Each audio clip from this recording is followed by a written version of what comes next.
How to help your child with homework. Being involved in your child's education throughout their school years is incredibly important to their success. If your child is having trouble getting their homework done on their own, or having difficulty with particular subjects, helping them learn good study habits and methods can correct problems and prevent new ones. Even older kids who don't ask for your help can benefit greatly from ensuring they have good study habits and enjoy learning. By creating a plan, sticking to it, and finding extra help when necessary, the school year will go much smoother for both you and your child. Method 1: Assisting with a difficult problem or assignment. 1. Read the instructions given by the teacher. In order to make sure you are helping effectively, you need to familiarize yourself with the assignment. Read the instructions carefully. If you need further explanation, reading the corresponding lesson in the textbook will be helpful too.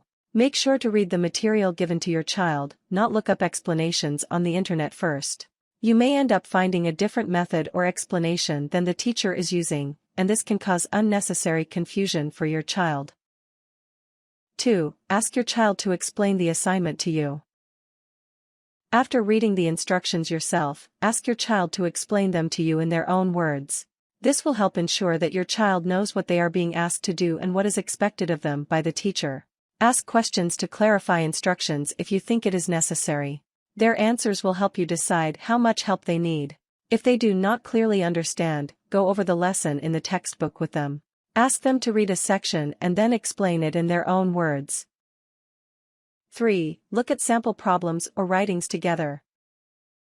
If their book offers some sample questions or essays, read over them with your child and make sure they understand both how the instructor got to the answer given or why the answer or sample essay is complete. 4. Focus on the quality of the effort made. When going over a problem or assignment with your child, praise them for things they did well, especially if it indicates an improvement over past assignments. For writing assignments, you might say "good job with indenting paragraphs," or "this is a great start. What do you think happens next?" Do not get angry if they continue having trouble with a problem or assignment. Punishing them for not understanding will likely cause them to stop asking for help. Do not give away answers, but explain how to find them. Ask the teacher if you need assistance, or find a reputable tutor. 5. Suggest a short break when they get stuck. If they are having trouble with a task, a break may help them refocus. Take 10 minutes to do something fun or active before trying to approach the issue or problem. 6. Don't keep trying to teach difficult concepts the same way. If they are having trouble getting a particular idea down, repeating yourself isn't going to help. Automatically showing them a different method of doing it might be confusing if the teacher has been teaching them with another method. If the problem relates to your child's learning style, you can try to reframe the information from a different perspective, but make sure the teacher knows you did so and specifically why your child had trouble with the assignment as given. For older elementary or middle school students, allow them to ask their teacher for help instead of doing it for them. The more agency kids have in their learning, the more they actually learn. 7. Go over the assignment or problem with them at the end. Don't just check their answers and say to do the problem again. Go over each problem individually with them if the assignment is particularly hard. If your child is just having trouble with 1 or 2 questions, focus on those, and refer to others they did well as examples. Only go over in detail those assignments or problems your child has particular trouble with. Don't read over every assignment they get for the rest of the year, or they will not learn as much or will become too dependent on you. Method 2: Providing guidance. 1. Discuss why homework is important. Make sure they know the purpose of homework and what they should be gaining by doing it. If they don't understand the reasons behind doing it, it might just seem like busy work or a chore they have to drudge through. Ask them first why they think it's important to direct your conversation accordingly. Homework provides a chance to review and practice concepts or skills they learned in class. Practicing offers a chance to see where more explanation might be needed before the next class. It teaches necessary study skills and self-discipline for succeeding as schoolwork becomes more involved and specialized as teens, like time management and independence. It gives them the chance to explore a subject or idea more fully than was possible in the classroom. It teaches them how to process and use information in general, which will help in every aspect of life as they get older. Children who do more homework, in general, score better on standardized tests through secondary school. 2. Be a good example. Teach your child good study habits by doing them yourself. While they do homework, consider doing something academic too. Read a book or newspaper, start learning a new language or skill, balance your checkbook or go over and return your emails. Get a language program like Rosetta Stone, or download a free phone app, and work on lessons while your child does homework. Since you have to speak during lessons, sit in a nearby room or open room while they work at their desk in the bedroom or office. Show them your progress to encourage them to study hard throughout the year. Going over your expenses or checkbook demonstrates why learning math is important. Instead of using a calculator, let younger kids see you do the work by hand like they do. If your child needs to visit the library, pick out some books on a topic about which you want to learn. Don't always choose the same subject, but learn something new to show your child that it's important to expand your knowledge. 3. Find a tutor for subjects you aren't well versed in. An online tutoring site might be enough help, but your child may need one-on-one assistance. A knowledgeable tutor may be able to identify where they are having difficulty and approach the subject in a new way. They also will be less emotionally involved than you are. 4. Set goals together early in the year. It's better to set goals before workload starts increasing and problems arise. Children best meet their goals when they help make them, so ask what they hope to achieve this year. Set 2-3 goals for the year or semester, and write them down in a prominent place to refer to monthly. Ask what, if any, problems or stumbling blocks they had the previous year or semester. Did they start homework too late in the evening to finish before bedtime? Did they have trouble concentrating in the location where they tried to work? Where do they see areas for improvement? Are there certain subjects that they need to spend more time on each day? Is there another time or area where they might be able to study better? If they didn't enjoy a certain task, like reading, discuss ways to make it more fun. Maybe you could set up a special reading nook under a small tent in a corner, or designate a comfortable chair for reading and let your child decorate the space around it. 5. Create a regular study schedule. Pick a time during the week when they will do their homework every night. Give them Friday evenings off, if they want to celebrate the end of the week, but include time during the weekend for regular study, too. Get a calendar for them to write down study time and any due dates, if applicable, for larger projects. If the teacher provided a syllabus, add test dates to the calendar, and schedule practice tests or extra study time ahead of them. Give your child a 30-minute break right after school for a snack and down time, but no screens.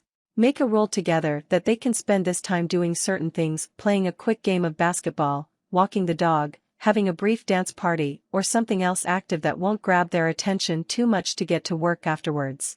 Make sure to account for after-school activities or sports on the weekends. Some days they might need to do homework at a different time to adjust for other activities. Try different times for studying at the beginning of the year, before homework gets heavy, to evaluate together when your child works best. Maybe they concentrate better after dinner than before. Perhaps they find it more helpful to do homework after their 30-minute break, while lessons from the school day are still fresh on their mind. 6. Go over good study habits. What kinds of assignments take longer or need to be prepared for? When should they start projects and papers, and what advantages are there to finishing these early? Are there study tools your child might want to try out, flashcards, practice tests, study games, etc.? Help your child learn to organize their time efficiently early in their school career so they will be able to do it on their own by high school. It's best to learn study tips early in elementary school, instead of waiting until homework becomes unmanageable simply because they haven't developed a way to break up larger tasks. 7. Set up an effective workspace. Younger kids might work best at the dinner table while you are working nearby. Older kids may need to be in a separate room at a desk. Wherever it is, make sure they have all the materials needed to work: pencils, erasers, a sharpener, pens, paper, books, a dictionary, etc., and eliminate distractions. Ensure there is good lighting and a comfortable, but not too comfortable, seat. Turn the TV off or don't include one in the room where they will be working. Let them listen to background music if it helps them concentrate, but make sure it isn't distracting. Instrumental music is best. Have a computer if they need one, but set up filters to make sure they don't get caught up in internet. Ask the teacher if they post assignments or examples on their own website or a school-run Blackboard. Sometimes, students can send questions via the web to teachers as they are working. Keep loud siblings away. For older kids, if there is not a place in the house where they can be alone, the library may be a better study spot. Method 3: Working with teachers. 1. Be a homework monitor, not a teacher's substitute. It's good to check for complete work at the beginning of the year or if your child is having problems turning in assignments, but it's not good to check their work in detail. Kids do better on standardized tests when parents don't go over their homework every time. Also, their teacher won't be able to evaluate how well they are learning. Check the first couple answers on an assignment to make sure your child understood it, but don't look over the whole assignment for accuracy. Ask if they were able to complete everything or if they have any questions about the assignment you might clarify. If they completed a math assignment and just had trouble with one problem, you might be able to identify any missteps. If they couldn't do any of them, you and the teacher may need to find another method of teaching them the necessary skills. If you had to give your child a lot of help on an assignment, make sure the teacher knows. Write "completed with parental help" on the assignment or send an email that evening.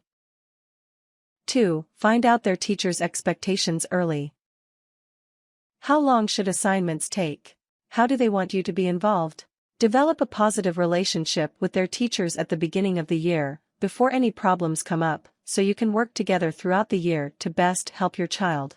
Generally, in K-2, homework should ideally take 10-20 minutes a day, independent of reading practice. 4-6, 30-60 minutes a night is average. From 7th grade on, the amount should depend on specific assignments and may vary from day to day.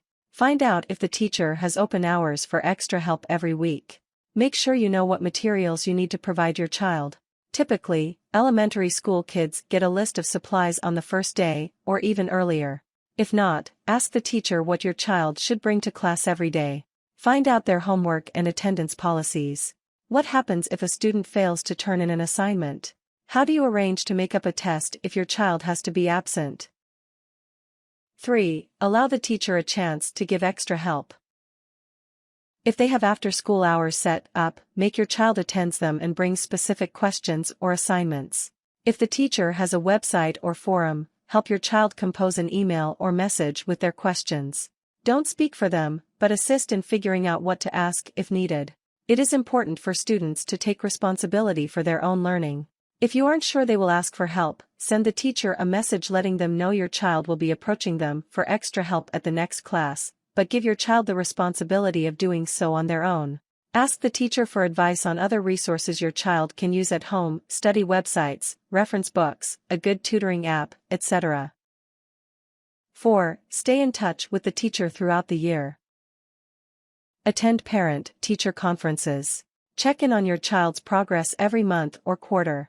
If you question the value of an assignment or think the teacher might be assigning too much homework, speak up. Teachers may not realize how long an assignment will take. Always come to a parent-teacher meeting with a cooperate spirit and leave with a solution or plan to address the issue. If the teacher is not budging, the workload seems way too high, they don't understand the problem, they won't take responsibility for helping your child learn, make an appointment with the school's principal to discuss it.